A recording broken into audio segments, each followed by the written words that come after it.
Assalamualaikum warahmatullahi wabarakatuh. Perkenalkan nama saya Maida Senja Permata dari kelas 7C Manajemen Reg A. Di sini saya akan mempresentasikan tentang pengambilan keputusan etis dan pertimbangan etika dalam pengambilan keputusan. Baik, kita akan masuk ke dalam materi pengambilan keputusan etis. Untuk pengertian etis, yaitu suatu keputusan yang secara hukum dan etik dapat diterima di dalam masyarakat yang lebih luas. Sedangkan kebalikannya, yaitu suatu keputusan yang dapat dikatakan tidak etis, yang dimana secara hukum atau etik tidak dapat diterima di dalam masyarakat yang lebih luas. Nah, begitupun di dalam dunia bisnis.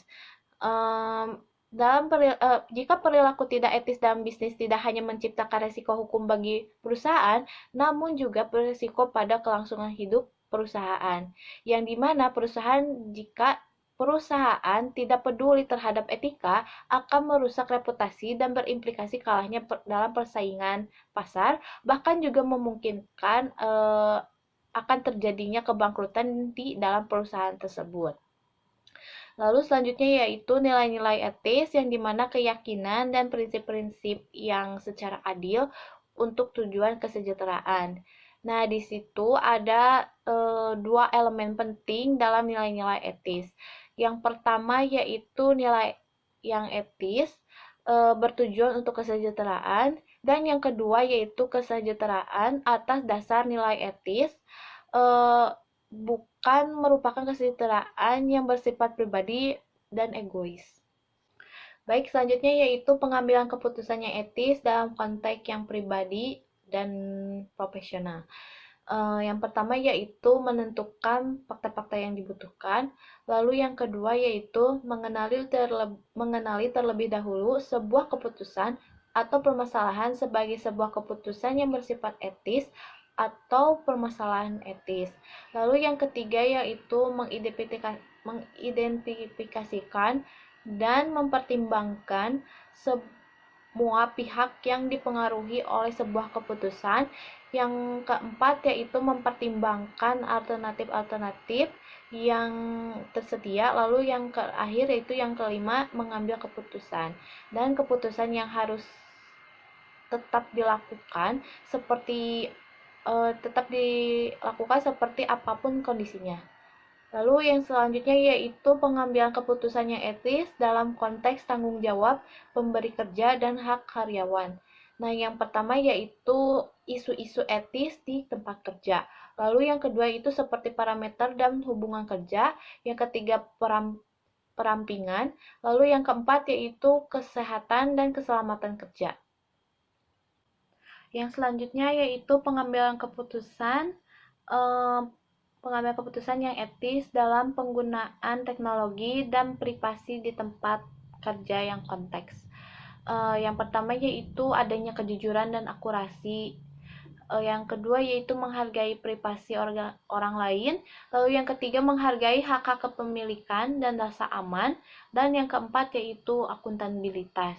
Nah, yang selanjutnya yaitu pengambilan keputusan yang etis dalam konteks pemasaran.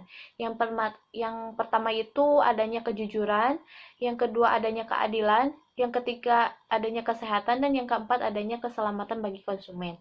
Yang selanjutnya yaitu pengambilan keputusan yang etis dalam konteks tata kelola perusahaan, akuntansi, dan keuangan. Nah, yang pertama itu adanya standar di perusahaan tersebut, lalu yang kedua ada independensi, yang ketiga ada seleksi, yang keempat ada kepemimpinan, yang kelima adanya tenaga ahli keuangan, yang keenam budaya, dan yang terakhir yaitu tanggung jawab. Yang berikutnya yaitu materi selanjutnya dari pertimbangan etika dalam pengambilan keputusan. Adapun pengertian dari etika dan budaya. Untuk etika berasal dari bahasa Yunani yang diambil dari kata ethos dalam bentuk jamaknya yaitu taeta, yang artinya adat istiadat atau kebudayaan.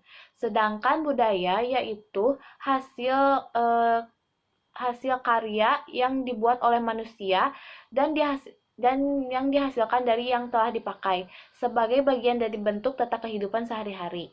Dalam kekuatan budaya, adanya yaitu budaya yang kuat memiliki potensi yang jauh lebih besar untuk berkoordinasi dan kontrol perilaku secara implisit. Yang kedua yaitu budaya yang kuat yang senantiasa memiliki nilai-nilai baik formal maupun non-formal yang dianut dan dijalankan secara bersama serta berpengaruh pada perilaku dan peningkatan kinerja pemimpin dan anggota organisasi. Yang ketiga yaitu kegiatan untuk menguatkan budaya organisasi dapat dilakukan melalui pemberian contoh dan teladan yang baik. Nah, ada juga hubungan antara etika dan budaya, yaitu di mana masyarakat yang berbudaya tinggi dianggap lebih mengerti dan memahami etika. Sedangkan masyarakat dengan pemahaman budaya yang rendah biasanya cenderung kurang memahami etika. Maka dari itu, etika dan budaya berhubungan erat. Lalu adanya juga hubungan etika dengan moral, yang dimana etika merupakan dimensi moralitas yang berkaitan dengan adanya adat istiadat dan kebiasaan yang telah diterima oleh masyarakat dengan tujuan untuk membedakan mana perilaku yang baik dan mana perilaku yang buruk. Etika juga dapat diterjemahkan sebagai bentuk tindakan yang mengacu pada moralitas sebagai tolak ukurnya. Lalu ada juga perspektif moral, yaitu ada 3. Yang pertama yaitu agama, yang kedua hati nurani, dan ketiga yaitu aturan-aturan yang tertulis maupun tidak tertulis. Selanjutnya yaitu dari perspektif etika. Di dalamnya yaitu perspektif Islam yang mengacu pada ketentuan Al-Quran dan Sunnah. Yang kedua yaitu perspektif Barat yang hanya didasarkan pada orasio yang berakar pada pemikiran manusia tanpa adanya ikatan oleh moralitas yang berakar pada keyakinan atau agama. Yang ketiga yaitu perspektif lingkungan sosial yang memiliki pandangan yang sama dengan perspektif Islam, yaitu sebagai filter bagi perilaku individu dalam menjalankan kehidupannya. Yang selanjutnya yaitu pendekatan etika dalam pengambilan keputusan. Yang pertama yaitu dengan pendekatan manfaat, di mana perilaku moral harus menghasilkan kebaikan bagi kelompok mayoritas, di mana setiap keputusan tersebut yang diambil selalu didasarkan pada nilai manfaat yang lebih besar dari 2 atau lebih keputusan yang diambil. Yang kedua yaitu pendekatan individualisme, di mana tindakan ini dikatakan bermoral apabila mendukung kepentingan jangka panjang individu yang pada akhirnya mengarah kepada kebaikan yang lebih besar. Lalu yang ketiga yaitu pendekatan hak-hak moral, yang dimana keputusan tersebut tidak melanggar hak asasi dari yang mereka dipengaruhi oleh keputusan-keputusan tersebut. Yang keempat yaitu pendekatan keadilan, yang dimana keputusan-keputusan moral harus memenuhi nilai keadilan, kewajaran, kesetaraan, dan tidak memihak siapapun. Yang selanjutnya yaitu pertimbangan etika dalam pengambilan keputusan. Dalam pertimbangan-pertimbangan etika yaitu adanya penentuan tujuan.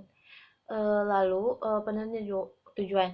Jika tujuan sudah ditentukan, maka akan diproses dalam proses pengambilan keputusan. Lalu setelah itu diterapkan dalam penerapan tindakan yang dipilih dan melakukan pengawasan berkelanjutan terhadap konsekuensi. Yang selanjutnya yaitu permasalahan terkait dengan etika bisnis. Yang pertama yaitu ditemukannya tindakan-tindakan perusahaan yang bersifat merugikan masyarakat. Yang kedua yaitu adanya tindakan insider trading dalam bidang perdagangan. Yang ketiga yaitu keputusan bisnis yang mengedepankan keuntungan jangka pendek dengan tidak memikirkan dampak yang dalam jangka panjang. Yang keempat yaitu melakukan PHK secara tidak jujur dan tanpa sebab yang jelas dengan pemberian pesangon yang tidak layak kepada karyawan. Yang kelima yaitu perusahaan tidak memberikan fasilitas jaminan kesehatan ataupun asuransi kesehatan dan dana pensiun dengan alasan laba yang diperoleh perusahaan masih kecil atau sangat kecil. Yang keenam yaitu ditemukannya perusahaan yang memperkerjakan karyawan di bawah umur dan memberikan gaji di bawah normal atau di bawah UMR. Dan yang terakhir yaitu masih lemahnya undang-undang dan peraturan yang berhubungan dengan etika bisnis, ketenagakerjaan, dan lingkungan hidup. Baik, sekian dari presentasi saya yang sampaikan. Mohon maaf bila ada kekurangan dan kesalahan dalam penyampaian materi tersebut. Terima kasih. Wassalamualaikum warahmatullahi wabarakatuh.